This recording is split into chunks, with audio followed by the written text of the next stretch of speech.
మార్చి మొన్న జరిగినటువంటి Oscar అవార్డ్స్లో in memory విభాగంలో, అంటే మామూలుగా మనం ఎవరైనా చనిపోయినప్పుడు స్మరించుకుంటారు కదా, ఆ విధంగా ఆస్కార్స్లో సినిమాల్లో నటించి చనిపోయిన తర్వాత వాళ్ళకి గుర్తుగా ఇన్ మెమరీ విభాగంలో మన కోటా శ్రీనివాసరావు గారు సినిమా రంగానికి అందించినటువంటి సేవలకి అనుగుణంగా ఆస్కార్ వేదికపై ఇన్ మెమరీ విభాగంలో ఆయన పేరును చేర్చి ఆయనకి ఘనమైనటువంటి వీడ్కోలు పలికారు.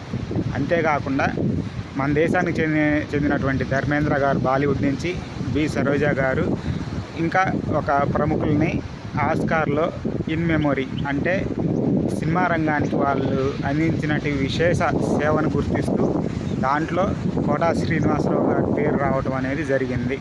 అదేవిధంగా కోటా శ్రీనివాసరావు గారు సినిమా రంగంలో 4 దశాబ్దాల పాటు ఒక లెజెండరీగా వెలుగొందారు. అయితే ఆస్కార్స్లో ఒక తెలుగు నటుడి పేరు రావటం బహుశా ఇదే మొదటిసారి కావచ్చు.